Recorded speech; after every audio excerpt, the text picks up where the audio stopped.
everybody! Happy New Year! Welcome back to Donica and Shelby Read. I'm Donica. I'm Shelby.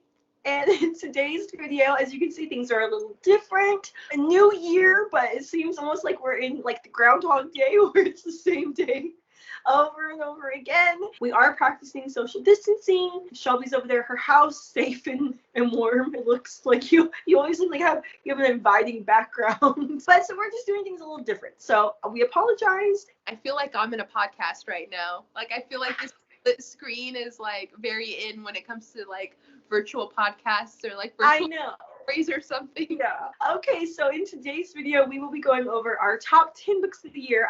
I have around top books of the year because I don't think I have. Yes. Okay. 8, and I'll explain.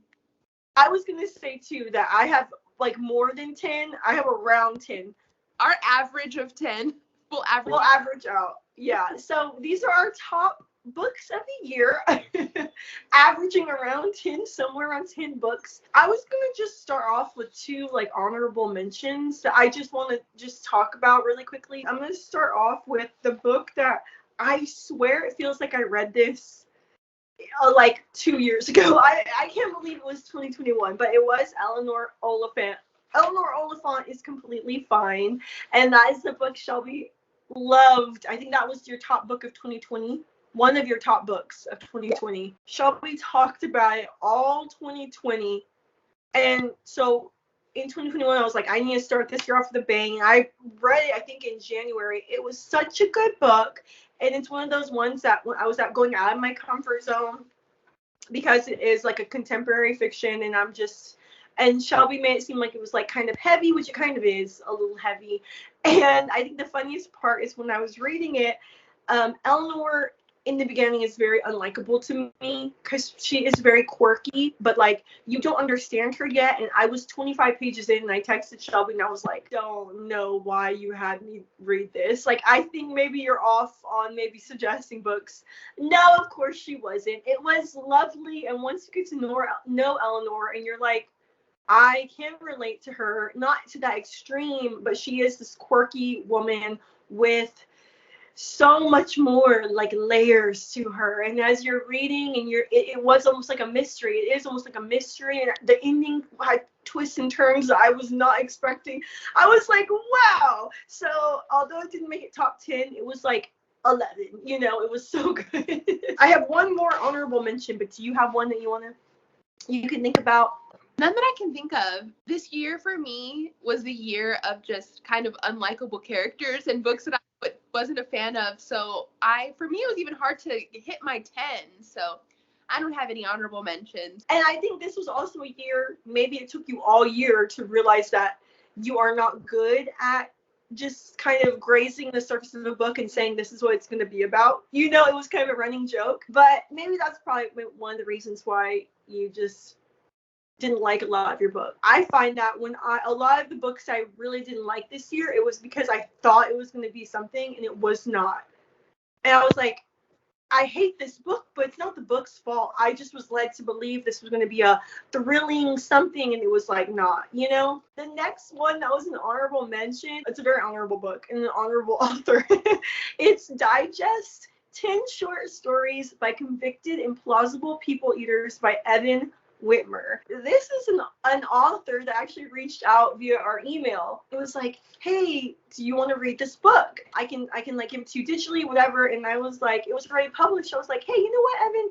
I will buy it. Like, you're reaching out. I'm gonna buy it. I'm gonna trust you. And hopefully I like the book. And if I don't, I won't feel as bad because I bought it, Okay, first of all, he is a genius. Like, he is so creative. The premises of his books are so interesting. The most I can say is that this book is 10 short stories. And if you like the Twilight Zone or like weird, strange, quirky stories, this is definitely for you. I cannot even tell you. He hits like everything. There's a story about evil clowns. There's a story about zombies. When I say these are quirky, like, you should go into them knowing that you should be reading with like a sense of humor. He is just someone that I think y'all should really look into if you like just strange stories. I just have not seen something like that on the book market. recently. But now we can go ahead and get into our top books if you want to start. It's not going to be any particular order besides the first one, which is my favorite book that I read all year. And it's Anxious People by Fredrik Backman. I read the book, I think, pretty early on in the year. And then I feel like I just compared every book afterwards to it. I would be reading something and I'm like, wow, I like this book, Anxious People. Or it'd be like, I wasn't a fan of this book. I really liked Anxious People. So it standard of everything I would read next because I liked the story. I thought it was super quotable and it just touched on my heartstrings. So I think that was kind of everything that I was looking for. I told you to read it, Donica, and then you didn't really talk about it. I think you did talk about it maybe a little bit in one video. You rated it like a 3, right? No, I rated like a 4. Oh, really? Like a 4.5. Yeah. Oh, wow. I don't know why I thought I was like, I don't know why I thought. Because I didn't rate it a 5. You were like, she hates it. But it was really, really great. I think that there was a little bit of a mystery aspect to it. I think I just like super quotable books, and there were so many I liked so many times in that book. Like, what's one quote that I was like, wow. There's like this tormented character in the book who has like a dark backstory, and they're going for a night run. The quote was like, some men ran like hunters, he ran like their prey, or something, like, because he's just so tormented. Gosh, there were so many good lines like that. Yeah, it was great. That's my top book of the year. It was such a joy to read. I love how you're like gonna just throw your top one at the beginning. Like, you don't like make people wait. You're just like, there's my top one. It only goes down from here. We do what we want. This is the only one that has a ranking. I'm just gonna do my top graphic novels of the year just because I read one like right here at the end. So for middle grade, it would be The 5 Worlds, The Sand Warrior. It's not even a trilogy, it's just a series because there's already like 5 or 6 out.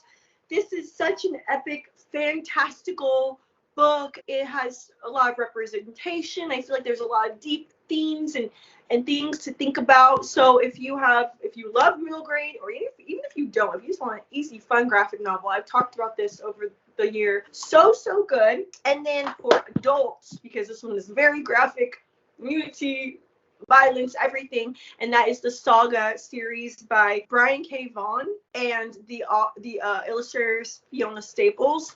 And I read this, I talked about this in Vlogmas, I read this years ago when I was in Las Vegas, and then stopped reading it, and I had assumed it had completed because this was 5, 6, 7 years ago, and I realized it had taken like a hiatus, and they're going to start back up this month in January. So I'm like, oh my goodness, that's so perfect because I'm catching up. Saga is basically about classic Romeo and Juliet, 2 warring races. They hate each other, and 2 of them fall in love, and they have a baby. And this is the first of, the hate is so strong that this is like unheard of.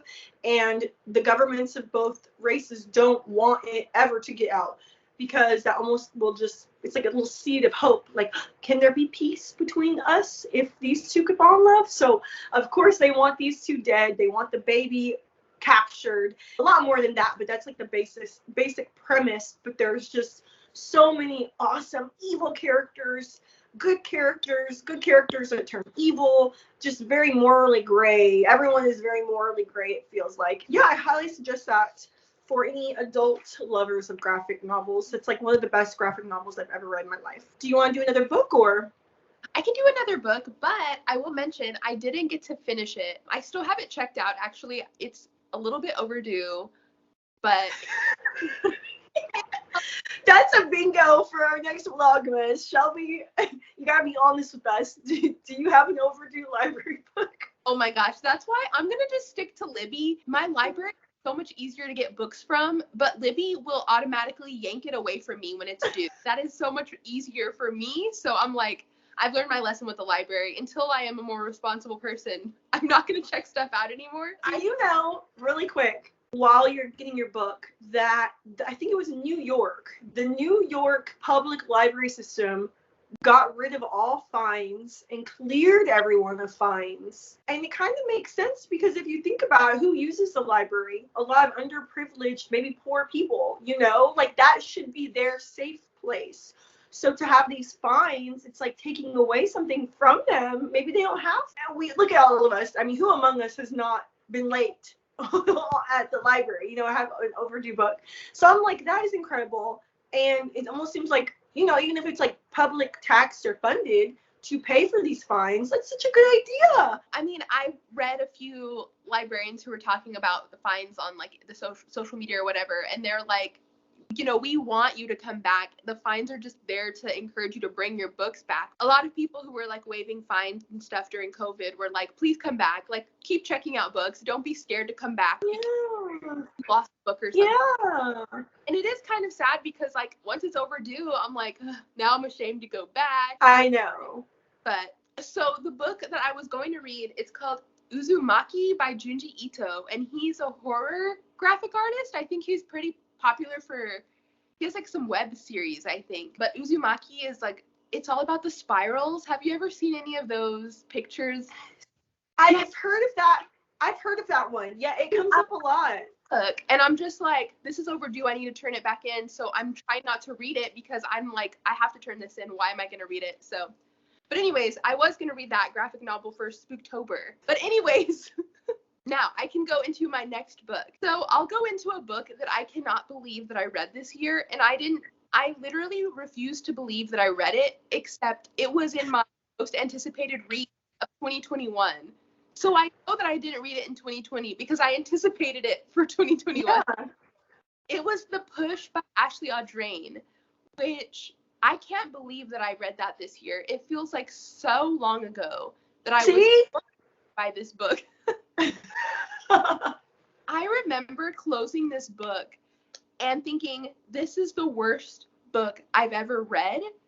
And it was 5 stars. Like, that's what I was thinking. I was like, this book was terrible. I can't believe it did that to me. Probably the heaviest book that I have read personally since I've gotten back into reading these past 3 years. The Push is essentially the story. It's kind of that trope of like, and I feel like I read a few of these like in 2020, but like a woman not believed. So no one knows. Like, you don't even know as the reader, is she telling the truth or is she crazy? Which those tropes can be very frustrating because it's like, why won't they just believe her? But then it's like, do I even believe her? And it's like a motherhood story. I remember I put the book down and I finished the book and I immediately wanted to see what other people thought. And so many people were just like, I finished this book and I don't feel good. Is this what motherhood is like? I'm scared. Oh, geez. And some people were like, well, I don't recommend that you read this while you're pregnant because it will scare you. But no, like, motherhood is not all like this, but it does have like its dark moments. I don't know about it. It was just really difficult, but it was beautiful. It was thrilling. And when I say beautiful, I mean like the way, something that I love is when books like don't hold back from human emotion. Like, it's not just like hinted at. The author like goes deep into the painful, ugly human nature. And this book went there. It was just horrible and amazing. It had one of the best books that I read. It was so good. That's funny because I see a lot of people love that book, and I had you tell me the whole plot and everything because I was like, tell me, like, I want to know why is this so some people love it, some people hate it. What's going on? Polarizing, and you told me, I was like, oh my gosh. Yeah, I'm about to push you away from me. You keep telling me what this book about. That's going to be the push. My top thrillers of the year. I can't decide which one, so I'm just going to give y'all 2. I really wanted to have like a top horror, top thriller. So my books aren't really 10 to 1, but yes, I'm going from kind of like order of love. So thrillers, I love thrillers, but they are towards like the 10-ish here at the bottom. And it was Behind Her Eyes by Sarah Pinborough. This was a 5-star. It was thrilling. It was the twist in this book is why I'm like, it blew my mind. And it was just one where I had to just sit there. I was like, wow, definitely, one of those ones where it's like you're gonna have to suspend your disbelief on the, on this one. But wow, it was great. And it was made into a TV series, which was pretty good. I didn't finish it, but I mean, so as far as I got, it was really good. So if you're into like reading and watching, that's really good.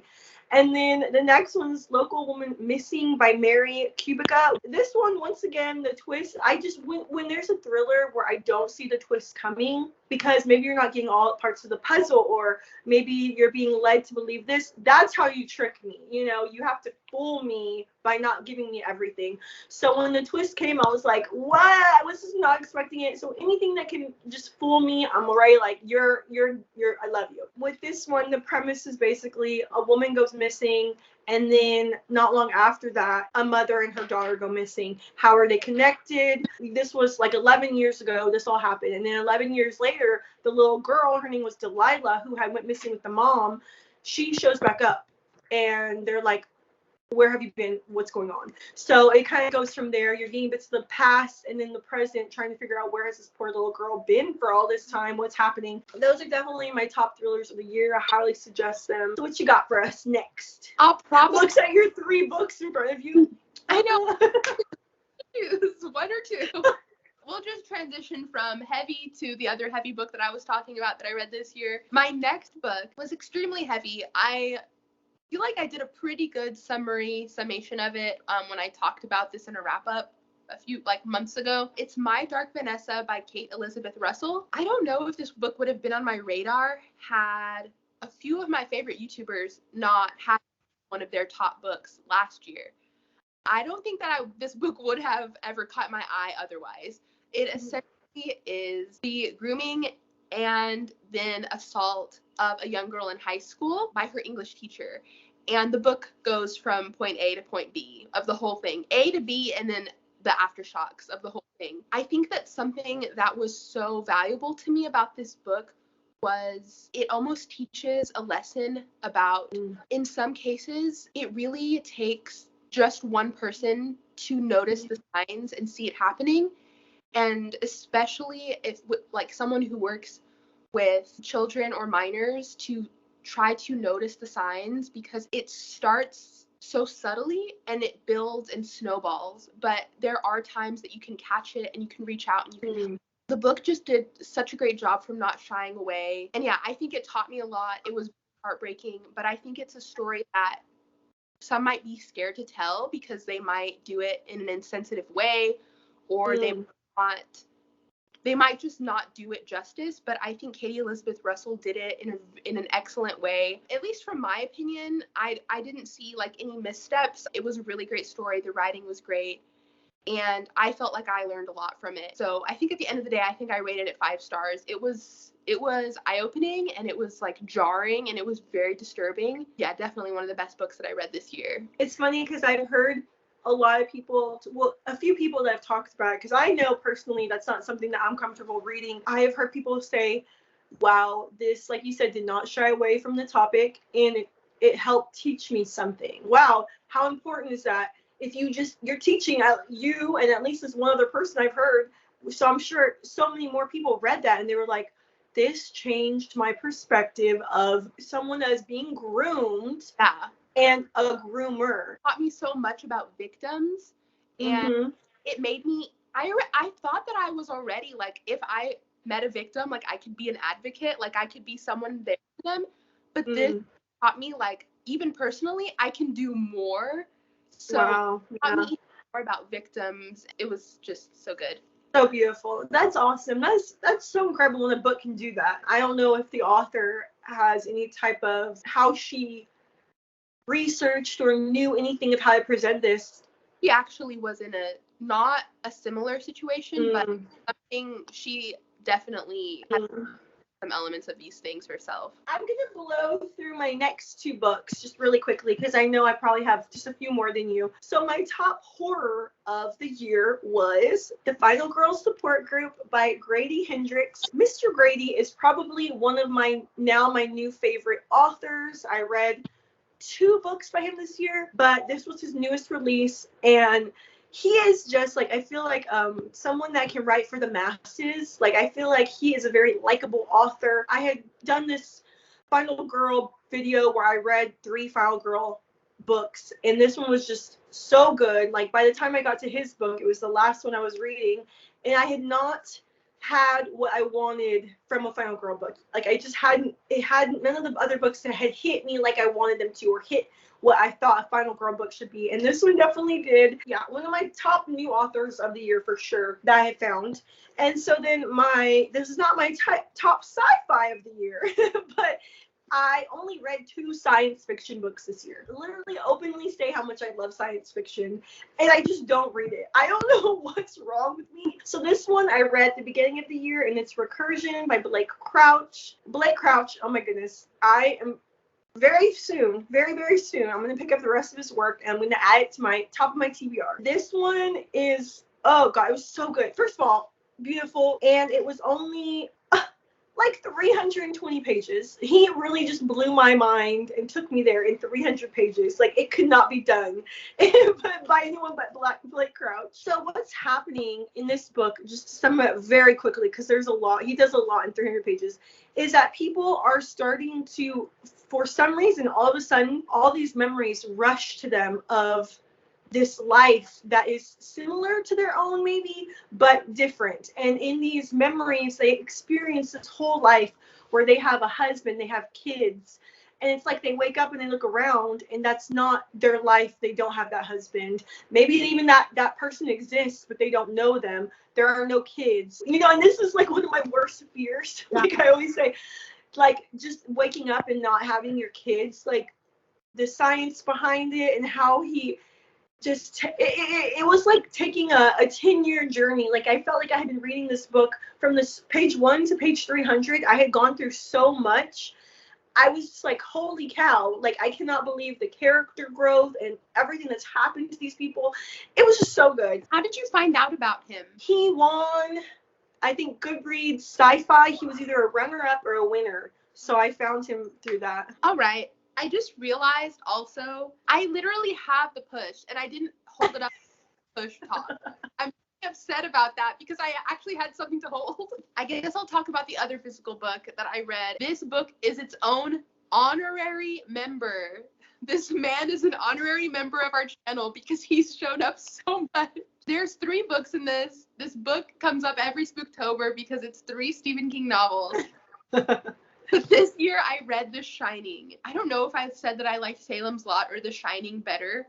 I don't know if I've ever said that anytime on the channel. Honestly, I don't know if I could even make the call right now because I loved Salem's Lot, but The Shining was amazing.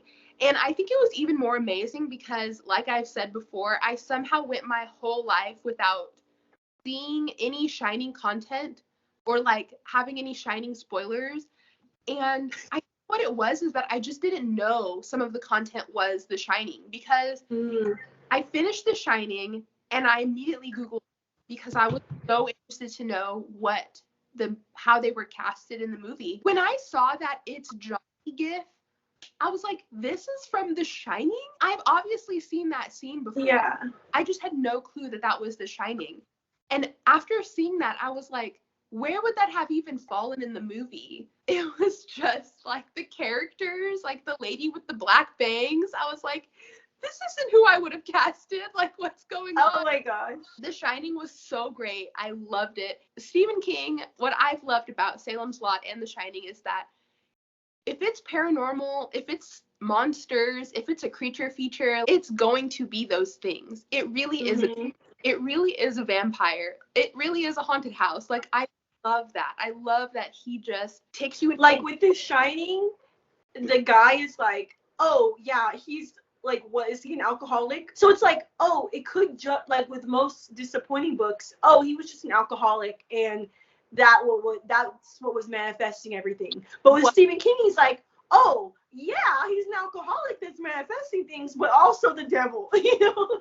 Well, then I read the synopsis of the movie, and evidently in the movie, it really is just kind of that he's a crazy alcoholic. Like, it doesn't seem to me like in the movie a demonic entity had any bearing. You need to watch the movie. You need to watch it. You need to. It's good. If I remember correctly, there's a newer one, but they're both really good. So just pick one. I loved it. I loved it so much. I don't think I'm going to read Carrie because I don't know. Read it. You will love it.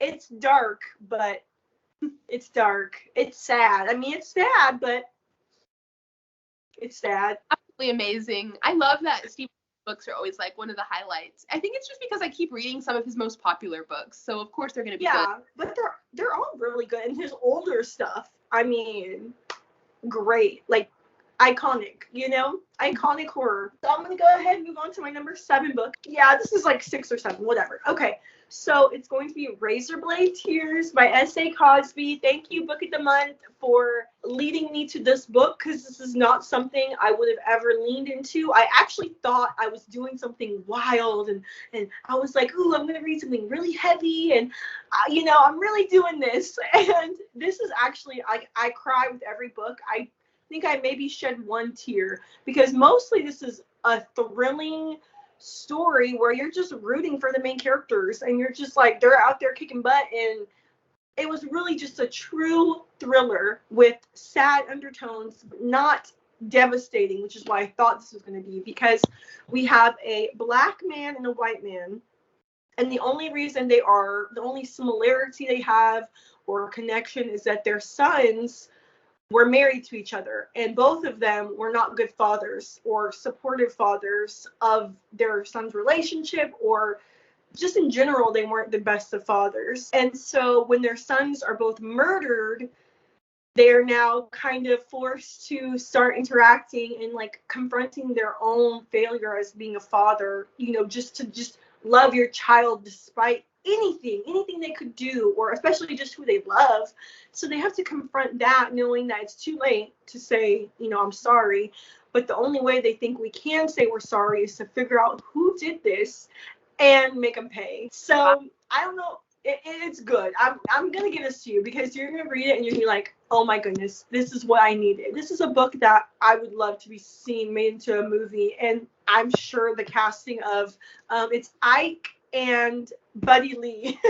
Gosh, these characters, you're just like, as flawed as they are, S.A. Cosby just makes you love them. Very good. I will be reading all of his work this year. I guarantee you that. All right, so the next book is something that I was very surprised by. I have a little side quest of mine. It's like not on my journey. It is something that's kind of on the back burner, but I'm actually sort of thinking about it when I'm picking out books.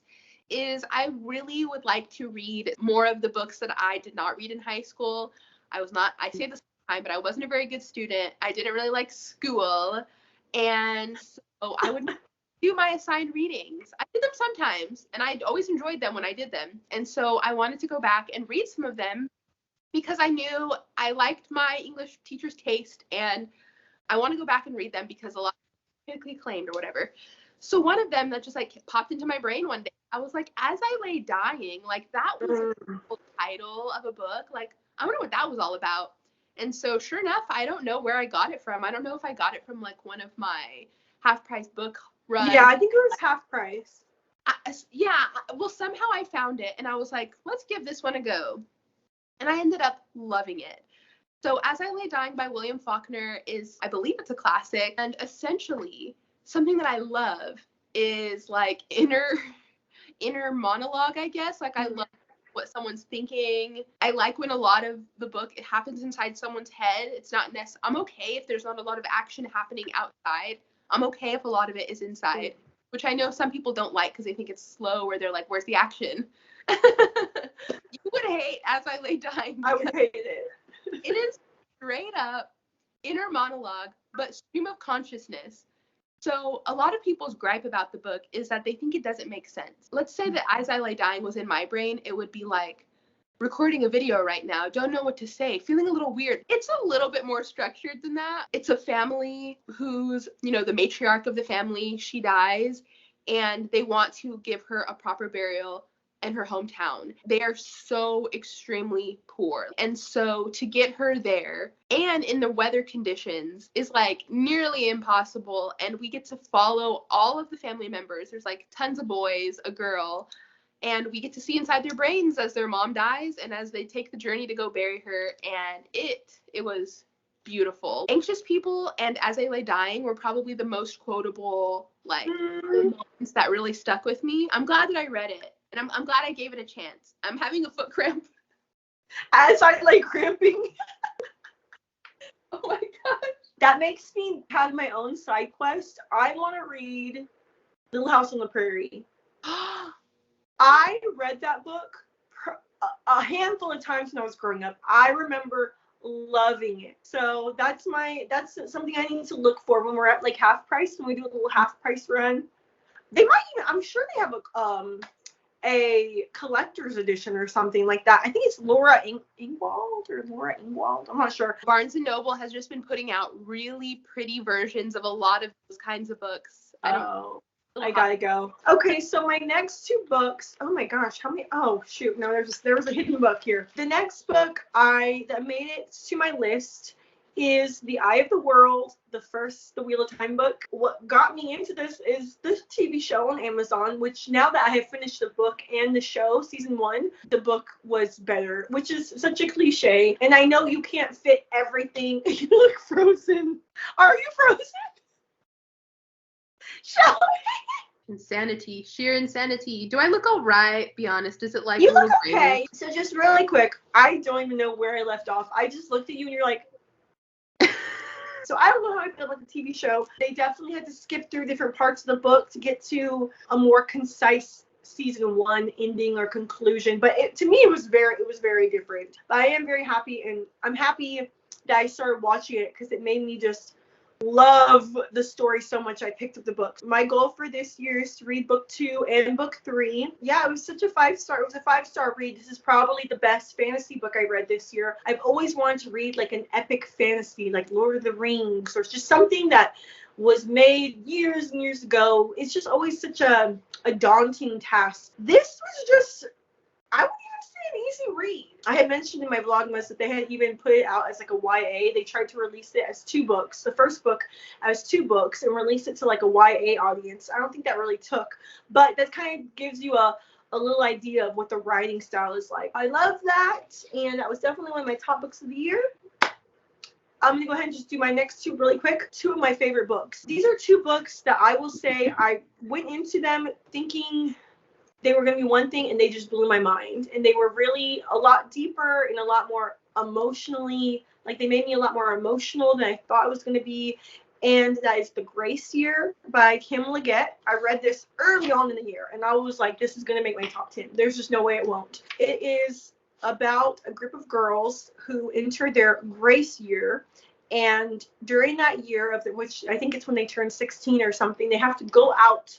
They're forced out on their own into the wilderness, and they have to go out and release this power. And this power is evil because it makes them almost, they're so desirable to men. Men can't control themselves around these girls because of this power they hold. Describe this as in the vein of Handmaid's Tale, in the way that men are the controllers of the world. Everything revolves around men's wants and needs, and women are very much second place. And when you have a society like that, where you're already fighting for everything, it can become very like woman versus woman. So this book just looks at what would happen if women stood together instead of letting someone or something drive us apart. And then the next book that was like, oh my goodness, oh my gosh, I can't tell y'all. It is The Last House on Needless Street by Catriona Ward. This I read during Spooktober because it was described as a horror book. Like, it was on all like the horror lists. I don't think it's horror. It's definitely a mystery. There's thrilling aspects to it, but I don't want you to go into it like thinking it was horror. It was so good despite me thinking it was going to be horror and it not. It was still so incredibly good. We're following a few perspectives. One of them is a cat. She is a black cat, and I love her. It is a little bit confusing. I will say that. You're going to be, like, reading it and being like, what is going on? And it all comes together at the end. I think this book is one that deserves a reread once you know what's going on. But essentially, we have a missing child, her sister who's trying to figure out what happened to the child. We have a recluse. And we have a cat, and all of their stories are going to converge, and you're trying to figure out who's the bad guy, what's going on, how are they all connected. Very mysterious and thrilling, but also at the end, which is like one of the biggest points of it, and one of the biggest things when you like go into it not knowing what's going on fully, the ending and what this book is trying to do was just it was really touching to me, and I highly suggest it to everyone. All right, take us into it, Shelby. What do you got? I'm just gonna tie two together right now. You'll see why. It's actually my next book that made my list, which is so funny because I don't think you were a fan of this book, Donica, but I love The Inheritance call me by Games. my government name. The Inheritance Games by Jennifer Lynn Barnes. I love that book. I loved it so much that I read the second one, which also made my top list. Oh my gosh, I haven't read the second one. I did not hate it. I did not hate it. What? We did a whole book talk. Go back and watch it. I know. I felt like you were like, it was all right. You didn't like that the main character was so invested in love instead of the clues, right? I hated that. I hated it. I loved that. You would not have liked the second one because it's even more about the love triangle. Oh my gosh. Yeah.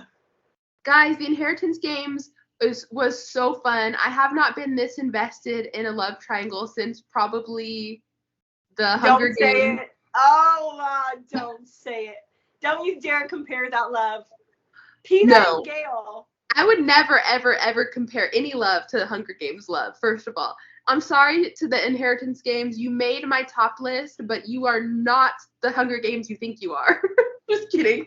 I don't think they claim to be Hunger Games whatsoever. Never. They never could. They never But would. they can't. They never could. If they even thought about it, it would be a disgrace. Oh my goodness, guys. It is so fun. I actually bought the first book for a 15-year-old reader. My boyfriend's sister is 15 and she's getting into reading, and I know the kind of books that she likes, and I just knew that she would like The Inheritance Games. So I gifted her The Inheritance Games for Christmas. I knew that I could put my little stamp of approval that it was fun. It was a nice read. I actually liked the pacing of the clue figuring out. We've talked about The Inheritance Games. We have a whole book talk on it, but I kind of low-key, not wealthy young girl one day finds out that she has inherited the entire estate of the richest man in Texas. Manifesting.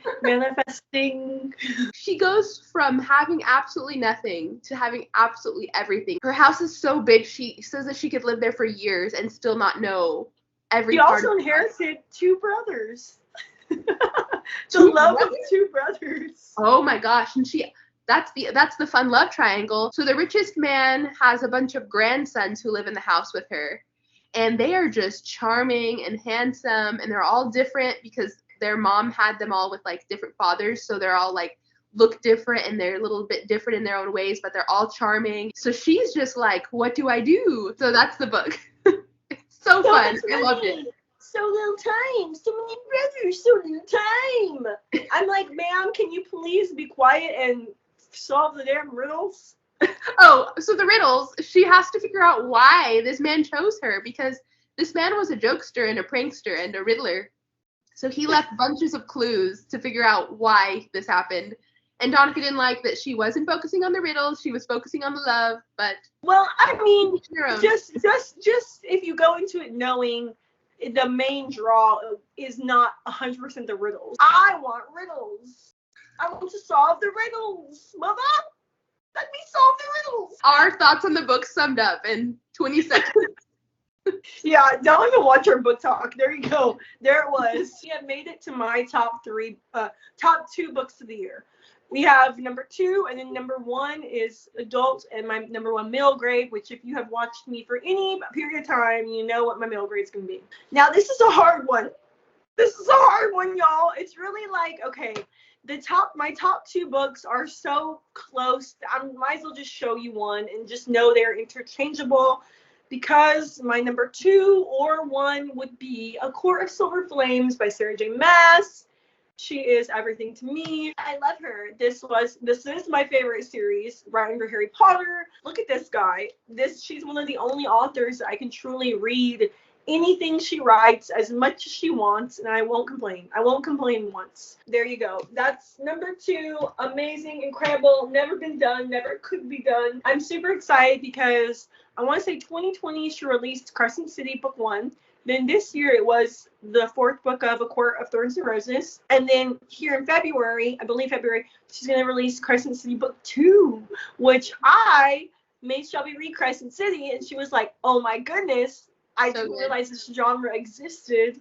I didn't know I needed this. So we're excited to be able to do a book talk on book 1 or book 2. I'm not sure what yet, but we're super excited. A little anticlimactic. Now I finally see why you asked why I didn't save number 1 for last, because the last one is so random. So fresh off the heels of my December reading, The Winter People by Jennifer Vaughan made it into my heart there in the last quarter of the year. The Winter People. It was a bit of a spooky little December read, and it is a perfect winter horror novel. And this was the month that I found out that winter horror exists. It's horror based in a snowy, icy, cold setting, which actually The Shining falls under that genre. But The Winter People... Hey, we got a little winter horror coming into Texas. It's going to be about 40 degrees or something. I know, in 2 days. That's winter horror Texas style. Yeah. So The Winter People, essentially, it's sort of that sort of novel that jumps between 2 perspectives in 2 different times, and it does so with the use of a diary. And I know that you think that you like stuff like that, right, Donica? You like different formats and found diaries. I found the word for that. I was going to talk about it in Vlogmas, and I didn't get around to it. I think it's called ergodic. Yeah, there's a whole genre, and it has a whole definition, but it's essentially books that use different formats, and they're usually like kind of intricately woven or strange. And so when I'm looking for that type of book, I can just type in, I believe it's ergodic. Yeah. That's cool. So this one is, one of the perspectives is totally in diary, but then the cool thing that I like what Jennifer McMahon does is it's not kind of just we have one of the characters' diaries to remember her by and that's it. She also does she'll take you into the moments in the past so that you actually, the reader has more backstory than anyone who found the diary has. So it's really, really cool. And I will say, essentially, it's all based around a spooky old house in the farm. That's really cool. I love spooky house stories. So it's essentially the generations that grow up in this house always have something spooky happening to them, and the answers might be in this diary of what's going on and why. You sold me. I'm gonna read it. It's really good. It is so good, and it was a nice spooky little way to wrap up the year. I really loved it. It was so fun to read. I'm really glad because, like I said, this year was not the best reading year for me. I felt like I didn't read too much of stuff that I really loved. Yeah. And then to finish off the year with this was just, it was awesome. It was great to end on a read that I really loved, and I really wanted to explore more of her work. All right, well, here I go with my top 2 of the year. I mean, top number 1. We'll start with middle grade. It is Wilder Lord, The Accidental Apprentice by Amanda Foody. Wow. Love her for me.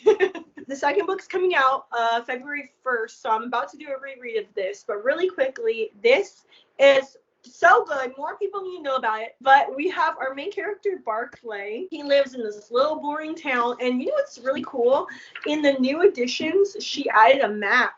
So there is no map in the first run, which I don't know. I think that's kind of cool. When you have a first edition, even if it like is lacking something, as long as there's not like a big mistake. But he lives in this little boring town. They have a lot of rules. He loves it. He absolutely loves living there. He loves his little job as an apprentice, I think mushroom farmer or something. The only rule is don't go into the woods. Don't go, because in the woods live these beasts. And if you go too far, there are people that love these beasts and bond with these beasts, and they're cuckoo crazy, because who would bond with these horrible beasts? Why would you do that? Just don't go. Stay here in the town where you're safe. Well, what does Barclay go and do one day? accidentally goes into the woods and accidentally bonds with the beast. Now, when you bond with the beast, they actually can live in your skin like a tattoo.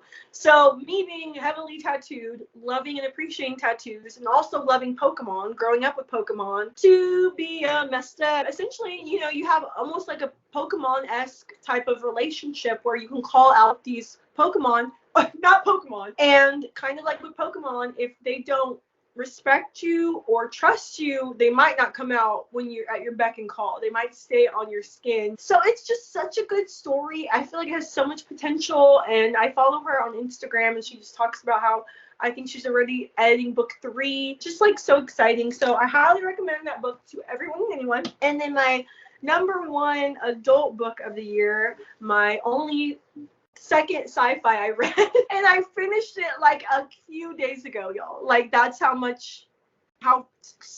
recently I read this, and it's Project Hail Mary by Andy Weir. He's the one that wrote The Martian. Did you ever watch The Martian, Shelby? Or is that the one where he grows a farm on Mars? Yeah, I think it's Matt Damon plays him. Yes. It's so good. I actually need to watch it like tonight. I'm going to tell Derek we're going to watch it. This book was so good. I heard, because I've been really into audiobooks lately. That has gotten me through the last few months of the year. And I heard this audiobook is really good. It's an Audible exclusive, so I ended up using one of my 3 Audible credits I have to buy this. And holy cow, I highly, highly, highly suggest the audiobook. Essentially what we have is that this stuff is found on this certain frequency, like this certain wave. It's caught by, I don't know, astronomers. And it's just floating up in space around Venus, around the sun, whatever. And they're like, what the heck is going on? And they realize that this stuff is sucking energy from the sun at a slow rate. But the sun does not need to lose that much energy for it to be a cataclysmic event on Earth that we all die. So despite that this stuff is barely sucking from our sun, it doesn't matter, because at like 5% loss, we all die. It's an ice age and we die. So now you have this team that is being assembled to fight and find a way to figure out what the heck is going on. How do we stop this stuff? And what is this stuff? What's going on? So we're following our main character. It's in the present and in the past. All I'll say is that it's just an incredible sci-fi journey. Andy Weir explains everything incredibly well. The number 1 character of the year for me is this book. Read it. He's just such a great sci-fi writer. His characters are all very funny. Like, I'm reading this book and just smiling. Like, somehow he makes me just so happy. When I stopped reading this, I closed it and I was a little depressed. Like, I'm not kidding. I was just like, I don't want to be done with this book. It was such an adventure and such a journey, and it's just incredible. I highly recommend this. And book of the month, are you kidding me? I paid what? 1 credit for this? $9.99. So that was all of our books, y'all. We've been talking for like so long. We got through it. We don't know how the quality is going to be. We don't know how the sound's going to be. We don't know if you're going to be able to hear us, see us. We don't know. And frankly, we do care, actually. But you're getting it, y'all. You're in about 3 to 5 business days. This video is going to be popping up. Before we go, would you like to tell them what we're planning for our channel? Well, okay. What is 2022 look like for Donica and Shelby Reed? So for 2022, I think that going into our 3rd year of BookTube, we're a toddler. Yeah, we're starting to curiously walk. Right at 3, can they walk yet? We've been walking, girl. We're running. Oh.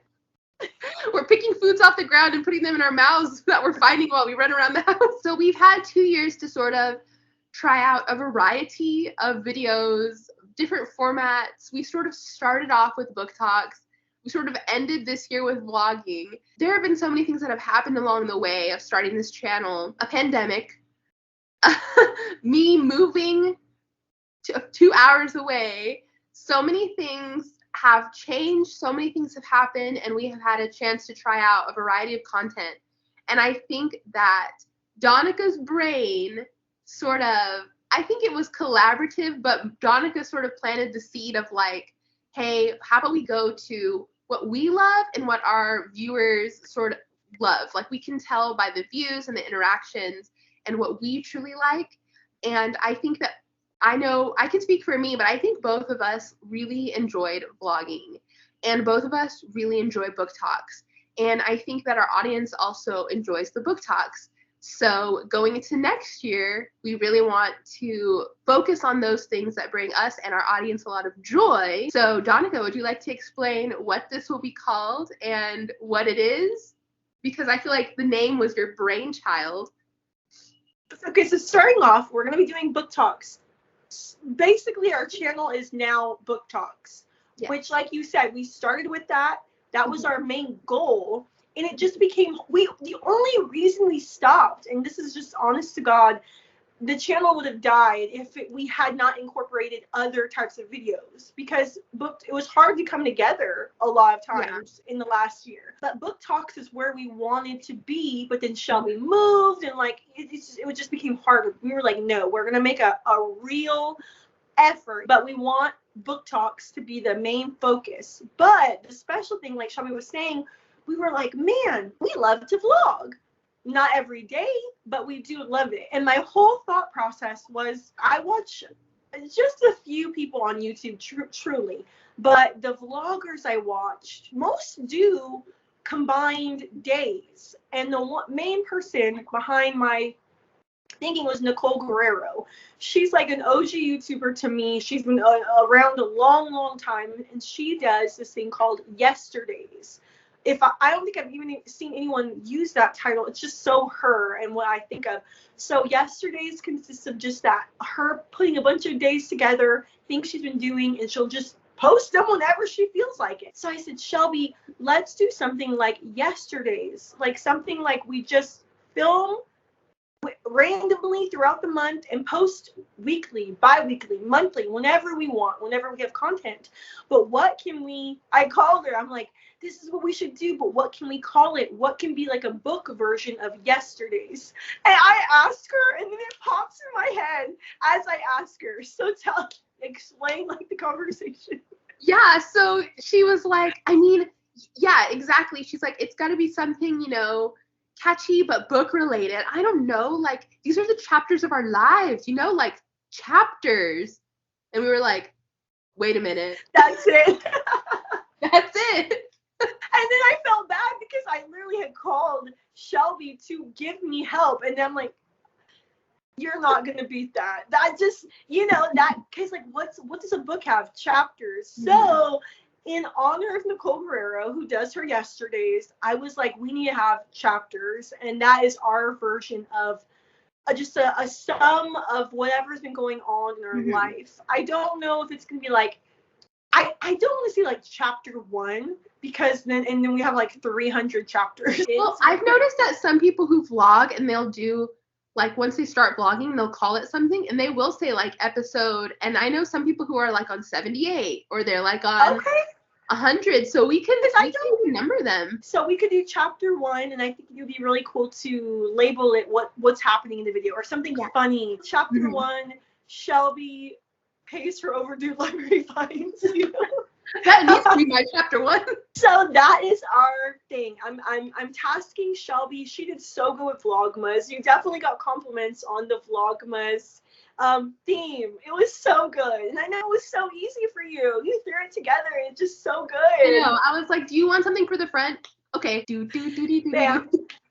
Iconic. I'm gonna use it every year. That's literally iconic. That is what you're gonna expect to see from us. Our next video, we're gonna be doing Cloud Cuckoo Land. I know a lot, and see, that's another thing. I don't like to be inconsistent. So there was times on the channel I'd be like, oh, we're gonna do this book talk, and it wouldn't happen because it couldn't. We didn't make the time. We couldn't find the time. So 100% when we say we're gonna be doing this, we're going to be doing that now. So we're going to be reading. I'm still unsure if we should do, hey baby, what you got? Come show. Mama had ordered some, what are those conchas? Oh my god, she told me about those. I am. She said they're homemade. Oh, Good. She said it's the best she's ever had. That is Amazing. good. Oh, I'm so jealous. She says she's going to order them the next time I'm home. We'll talk more about should we read the full book. I didn't realize that Anthony Dewar, I didn't realize that he had such short chapters. Oh, yeah. Look, we're on page. It's like page 25 and the second section of the book is already starting. Yeah, he because I've been watching interviews that he's been doing, and like he just has been talking about how he's like, yeah, it's super big, but there's a lot of white pages. Like he's basically like, so we might read the whole thing. We might be able to read the whole thing, but we'll talk about that. But we're gonna definitely doing the Cloud Cuckoo Land by Anthony Dewar book talk. It's my first time reading him. I thought All the Light We Cannot See might be too, like, I don't know. I was scared to be too deep for me. I know children, I get so emotionally invested. It's like it becomes too much. So I was like, I don't know if I should read that one, but I'm like, well, let's start here. So we'll probably get 300 pages and then see if there's enough to make a whole video. We'll see. We started this channel with the Silent Patient book talk part 1 and part 2. So how funny if we do a part 1 and part 2. I think part 1 is unlisted though. It is. It's hidden from the world. You can find it. You can find it, but it's not readily available. Yeah. Thank you for sticking around. Thank you for putting up with this quality for now. All of our books we talked about will be listed down below. I hope everyone has a blessed year, new year, and rest of the year. Lord, give us not what we want, but what we need. That's the vibe I'm going in. After the last couple of years, I don't want anything, but I do need health and happiness. And I'm praying for that for everyone. Thank you to everybody who engages with our videos. It means a lot to see just comments picking up on things that we've talked about in the past. It really does mean a lot, and I'm very, very grateful. I gotta go eat a concha. Cam's over here telling me I have got to go before they're gone, baby. Y'all take care. Have a happy new year, and me and Shelby will see you soon. Bye. Bye.